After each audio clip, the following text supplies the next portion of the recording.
dalam buah ada gula juga. Kehidupan masa lalu membina harapan Okey, baru. agak-agak saya nak tanya dah, agak-agak tahu tak apa topik ceramah kita pagi-pagi ni? Makanan sihat Ramadan. Oh, okey, betul. So, hari ini saya dan kawan saya akan berkongsi tentang panduan pemakanan untuk warga emas masa bulan Ramadan. Ya.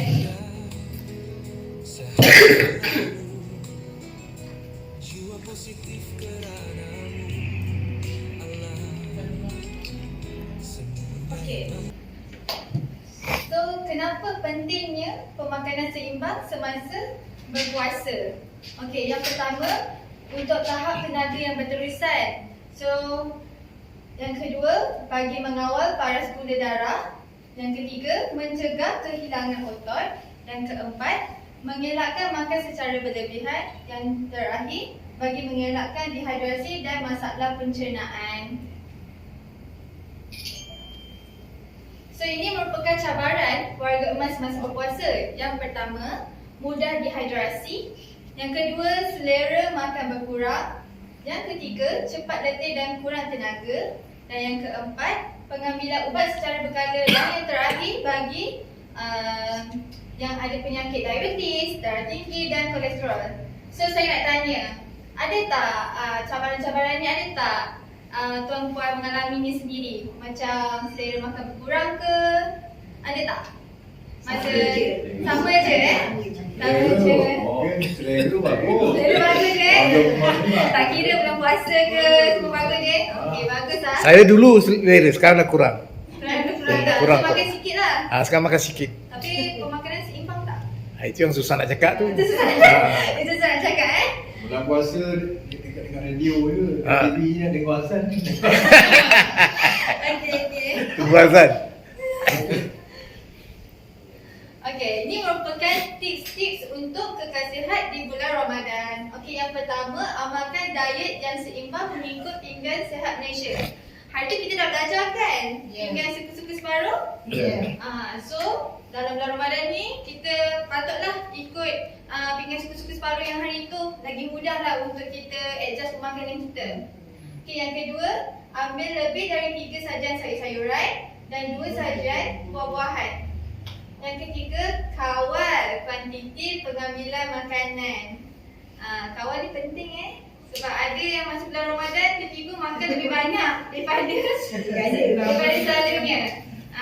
Okey. Yang keempat, hadkan pengambilan makanan yang berminyak. Yang kelima, pastikan pengambilan air 6 hingga 8 gelas antara waktu bersahur dan berbuka. Ini bagi mengelakkan dehidrasi. Okey. Yang keenam, makan secara perlahan untuk mengelakkan masalah ketidakcernaan. Kan selalunya masa kita berbuka puasa kita makan secara laju tak lapar Itu lepas tu nak tarawih perut kita tak selesa. So, betul kan? So, yang ketujuh, kekal aktif dan lakukan senaman sekurang-kurangnya 30 minit 5 hingga ke 6 hari seminggu. Yang ke-8, elakkan dan hadkan minuman dan makanan manis dan tinggi garam. Ini yang paling penting sekali. Okey, yang terakhir, elakkan makan secara berlebihan semasa goreng. Okey, ada tak, saya nak tanya kat sini, ada tak tuan dan puan-puan yang skip sahur? Tak ada Tak boleh. Tak boleh Saya muda-muda dulu saya kadang-kadang. Selalu skip sahur? Kenapa tu Tok Hassan? Kenapa? Selalunya? Malah tak bangun. Betul-betul, selalunya memang macam tu lah kan. Bangun, minum air kan, minum air je. Okey, so bersahur ni sangat penting kerana ia bukan sahaja membawa keberkatan, malah membantu membekalkan tenaga kepada badan, mengekalkan paras gula darah yang lebih stabil serta mengurangkan rasa lemah dan pening sepanjang berpuasa. Okey. Saya nak tanya satu. Tadi Okey. ada cakap tadi pasal kita makan manis kan. Okey. Buka puasa makan manis. Makanan yang manis tu dia beri tenaga. Betul. Kalau kita cuma tak boleh berlebihan lah. Betul. Jangan macam one time masa kita berbuka tu kita ambil minuman manis tu terlalu banyak. So nanti gula darah kita akan naik spike macam ni lah. lah, terlalu tinggi lah. Boleh tapi kena kurangkan. Cukup ke gula dalam buah-buahan tu cukup? Ya, cukup je. Ya, cukup. Okey. Jangan naik darah. Naik darah. Okey. Kalau naik dah. Tumpah dalam darah. Okey, ini merupakan pemilihan makanan semasa sahur. Yang pertama, utamakan makanan tinggi serat macam nasi beras merah, roti wholemeal ataupun oat, buah dan juga sayur. Yang kedua, jangan lupa sumber protein. Yang ketiga, kurangkan pengambilan minuman berkafein seperti teh ataupun kopi. Yang keempat, minum air secukupnya. Dan yang terakhir, lewatkan waktu sahur.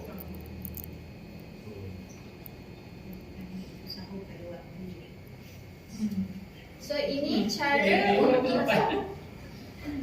cara untuk berbuka puasa yang sihat. Yang pertama, kawal saiz hidangan makanan. Macam kita ikut suku-suku separuh tu, dari situ senang untuk kita kawal saiz hidangan makanan kita. Yang kedua, lebihkan sayur-sayuran berdaun hijau.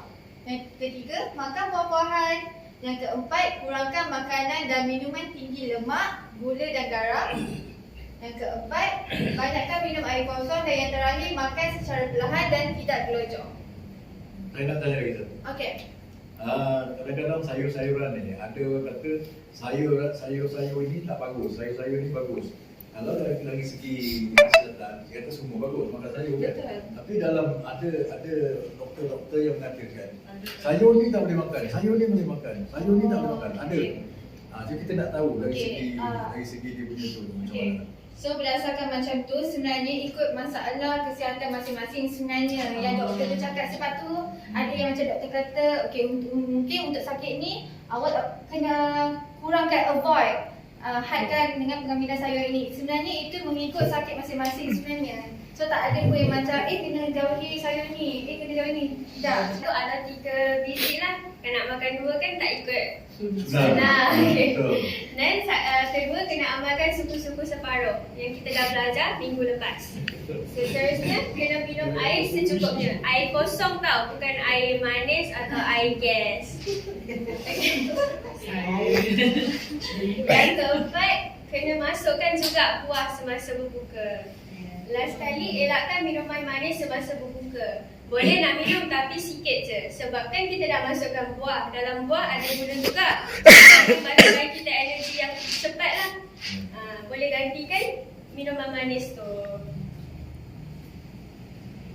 Kan tadi, kawan saya cakap kena minum 6 hingga 8 gelas sehari. Macam mana nak susun bagi cukup 6 hingga 8?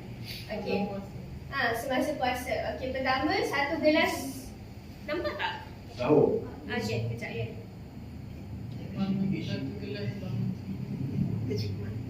Okay, 1 gelas selepas bangun. Masa kita nak bangun sahur tu, minum 1 gelas dulu. Ini tips dan tricks tau. Macam mana kita nak cukupkan pengambilan air kita untuk satu hari tu. Okay, satu semasa bangun sahur tu lah. Okay. Kedua, lepas dah habis makan tu, minum 1 gelas lagi. Lepas tu, lepas azan maghrib tau. Lepas ketiga. Macam tak percaya. Macam tahu Lepas azan maghrib. Okay, seterusnya lepas dah siap makan ataupun dah siap berbuka atau lambat dah. Okay, and then pergi solat maghrib. Minum lagi 1 gelas lepas solat maghrib tu. Lepas tu, lepas solat isyak, 1 lagi gelas. Pergi tarawih, 1 juga, 1 gelas. 1 gelas lagi sebelum tidur. So dah cukup 8. Ada orang tak suka makan kurma, betul? Betul. Okay. So kalau makan kurma tu boleh start dengan 1 atau 3 biji lah. Kalau nak makan 2 kan tak ikut. Senang. Okay. Dan kedua, kena amalkan suku-suku separuh yang kita dah belajar minggu lepas.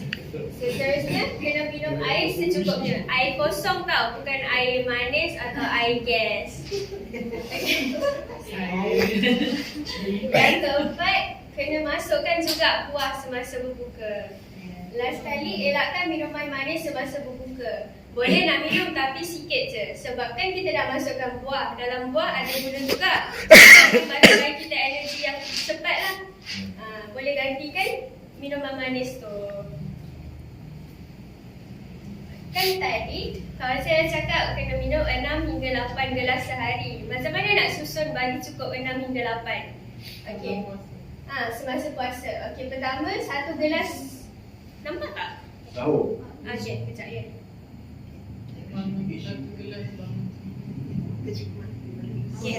Okey, 1 gelas selepas bangun. Masa kita nak bangun sahur tu minum 1 gelas dulu. Ini tips dan tricks tau. Macam mana kita nak cukupkan pengambilan air kita untuk satu hari tu. Okey, satu semasa bangun sahur tu lah. Okey. Kedua, lepas dah habis makan tu minum 1 gelas lagi. Lepas tu lepas azan maghrib tau. Balik ketiga. Macam tak percaya. Macam tahu. Lepas azan maghrib. Okey, seterusnya lepas dah siap makan ataupun dah siap berbuka atau lambat dah. Okey, and then pergi solat maghrib. Minum lagi 1 gelas lepas solat maghrib tu. Lepas tu, lepas solat isyak 1 lagi gelas. Pergi tarawih 1 juga, 1 gelas. 1 gelas lagi sebelum tidur. So dah cukup 8. Bagaimana susunan pengambilan air untuk satu hari untuk kita pakai 6 ataupun hingga 8 gelas sehari. Okey.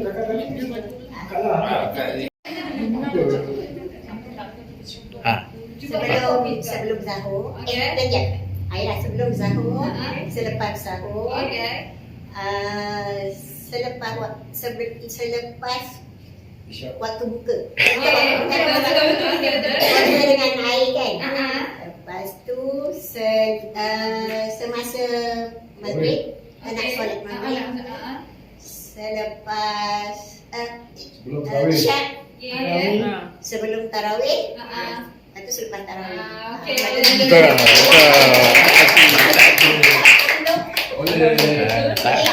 Tak aci. Tak aci tak. Ada.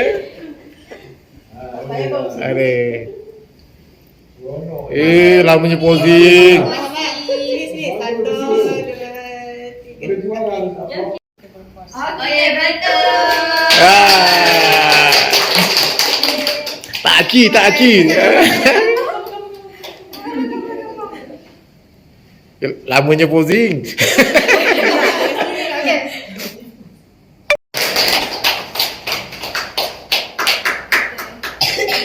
Cahaya dia, muka dia bercahaya lah. Jadi betul. Macam mana ni? Okey. Ada cahaya, ada sinar di muka. Ada. Ada sinar di wajah. Ada sinar. Rupanya sinar projektor. Lagi puasa, baru puasa. Terutama mungkin ada tak datang yang on insulin ke kan. Kalau doktor kata tak boleh puasa, tak boleh lah sebab dos insulin tu kena adjust. Tapi kalau yang ini terutama yang kencing manis lah, sebab bila dah berusia kita tahu kan risiko tu memang ada. Jadi kalau kencing manis doktor kata okey sesuai puasa boleh, kalau tak dia risiko hypo. Bila tu kena hati-hati lah. Jadi bila tahu anggaran lah untuk warga emas untuk tidak berpuasa sebenarnya. Jadi boleh sampaikan kepada kawan lah. Maksudnya orang yang ambil insulin tak perlu ikut dengan Kalau insulin kena ikut doktor sebab dia akan adjust balik dos insulin tu. Masa sahur tu mungkin kena inject lain, ada dos dia tersendiri. Sebab kalau tak takut kita, badan tak boleh tahan. Biasanya untuk yang insulin tu doktor tak apa sarankan berpuasa lah. Yang ubat biasanya boleh, tapi dapatkan nasihat doktor je lah untuk yang ada kencing manis. Penyakit lain tu insyaAllah boleh kalau dapat lah. Itu sahaja. Kadang-kadang ni kita cakap pasal jatuh, cegah risiko jatuh, kekal selamat dan berdikari.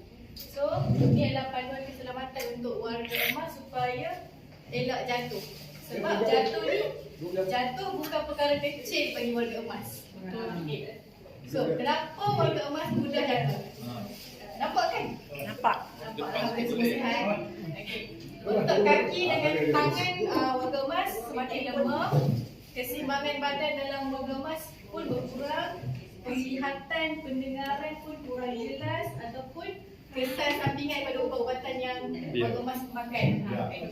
Macam pening, mengantuk. Apa tu? Last sekali lantai licin dan permukaan tak rata. So, kesan jika terjatuh. So kan warga emas kan dah betul meningkat umur dia. So patah tulang, risiko untuk patah tulang itu tinggi. Sekali jatuh dah boleh patah. Macam tu. Lepas tu sakit berpanjangan, sukar bergerak dan berdikari, dan risiko untuk dimasukkan ke hospital tu tinggi. Sebab jatuh ni bukan perkara kecil lah bagi warga emas. So kenapa senaman boleh membantu untuk kita cegah jatuh? Senaman ni dia boleh menguatkan otot kaki, tangan, meningkatkan keseimbangan badan dan mengurangkan risiko tergelincir. Antara senaman yang sesuai, senam aerobik, aerobik yang macam hari tu kita dah buat, ataupun regangan ringan macam sebelum kita start senam aerobik hari tu, senaman yang ringan tu, regang-regang tangan, ataupun brisk walk, berjalan laju, yang macam semua tuan-tuan dan puan dah pernah buat. Okey. Ini adalah contoh-contoh tabiat harian yang lebih selamat, macam bangun dengan duduk tu secara perlahan. Jangan bangun duduk cepat-cepat. Macam bangun boleh tidur cepat tu kemungkinan boleh jatuh, sebab bila kita bangun cepat-cepat, keseimbangan badan tu berkurang. Jangan berjalan terlalu laju. Bila berjalan terlalu laju, keseimbangan pun hilang. Ataupun gunakan sokongan jika perlu. Kalau tak perlu, tak payah gunalah. Last kali, rehat jika rasa pening. Kalau rasa pening tu, jangan berjalan. Okay. Kasut dan pakaian selamat. So make sure bila nak berjalan kat luar, pakai kasut dengan selipar tapak yang tidak licin. Ya, Dik. Elakkan kasut yang bertumit atau selipar yang longgar. Pakai pakaian yang selesa dan tidak terlalu panjang. Bila baju terlalu lapuk, risiko untuk jatuh dan tergelincir tinggi. Okay. Lepas tu keselamatan dekat rumah. Pastikan rumah tu cukup pencahayaan, sebab untuk bagi kita lihat tu nampak terang. Lepas tu elakkan lantai basah dan licin. Gunakan alas anti gelincir di bilik air. Susun barang supaya laluan berjalan tidak terhalang. Kalau dalam rumah orang tu ni kita macam meja kursi semua tu kena susun elok-elok. Pasang pemegang tangan jika perlu. Kalau dekat orang tua. Okey, ini last kali yang berkaitan dengan pemakanan. Jaga kesihatan untuk elak jatuh. Makan makanan yang seimbang, cukup protein dan kalsium. Minum air secukupnya. Minum air ni memang penting daripada muda sampai tua, memang penting. Ambil ubat mengikut arahan doktor. Kalau doktor suruh makan, kita pun kena makan. Okay, last kali lakukan pemeriksaan kesihatan berkala. Check up monthly, bulanan. Okay. Yang kiri ni kita cakap pasal penyakit 3 serangkai. Itu penyakit yang kami jumpa dalam kalangan warga-warga emas dalam Pawai ni, iaitu kencing manis, darah tinggi dengan kolesterol tinggi. So, kat sini kita tulis kenali bacaan, kawal pemakanan, jaga kesihatan demi kesihatan warga emas. So, kencing manis. Kencing manis ni adalah gula dalam darah tinggi. Tanda-tanda kita dah ada kencing manis. Selalu haus dan kerap kencing. Kencing ni biasanya kencing malam, kencing pada waktu malam. Kedua, mudah letih, cepat letih. Ketiga, luka lambat sembuh. Ini adalah tanda-tanda kencing manis. Okey, ini adalah bacaan gula yang normal. Contoh kalau ada buat bacaan gula dekat rumah, 2 jam lepas makan sepatutnya 4.4 sampai 8.5 milimol per liter saja. Kalau gula berpuasa perlu 4.4 sampai 7.0 milimol sahaja. Gula 3 bulan, tahu tak gula 3 bulan? Gula dalam masa 3 bulan. Bacaan gula. Mana kira kalau kita nak biasanya kalau doktor nak ambil darah dan dia baca 3 bulan ke belakang. Ya betul. Betul. Patutnya kurang dari 7%.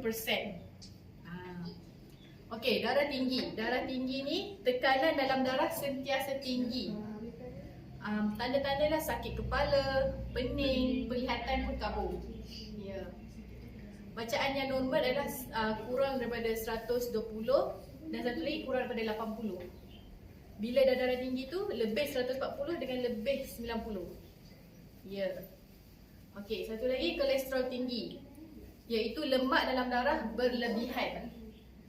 Kolesterol tinggi ni boleh menyebabkan saluran darah ni tersumbat dan menyebabkan kita serangan jantung. Ya. So jumlah kolesterol ini adalah bacaan jumlah kolesterol yang yang normal. Macam jumlah kolesterol kena kurang pada 5.2.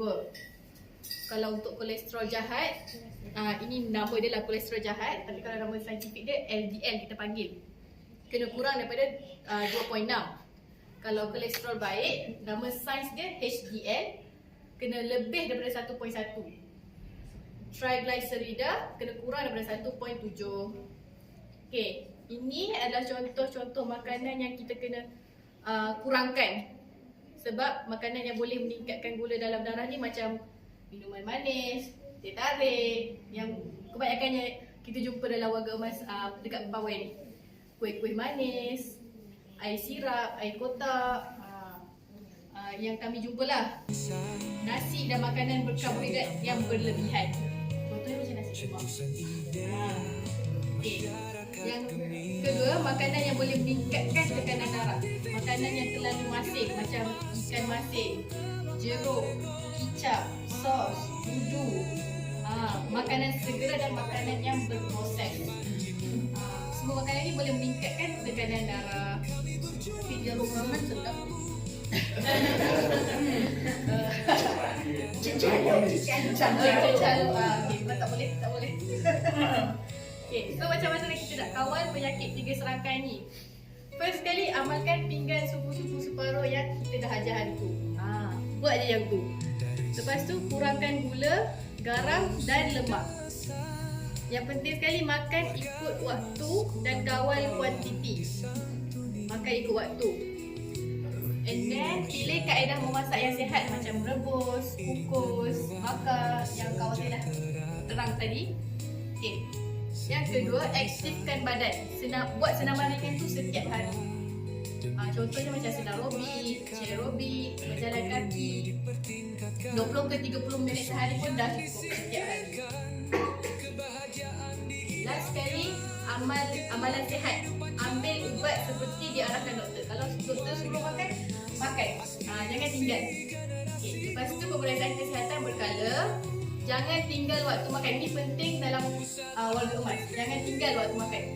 Dan minum air secukupnya. Okey, itu je. Poster ni kami tak ambil. Kami memang tegakkan dekat power area. Tambah sikit. Bina masyarakat progresif demi negaraku Malaysia, pusat aktiviti warga emas kampung dan menengah. Okay, ready. Okay, ready. Okay.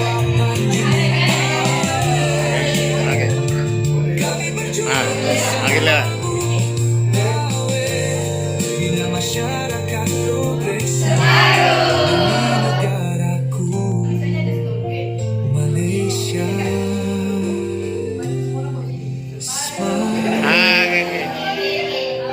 Okay, ready. Okay, ready.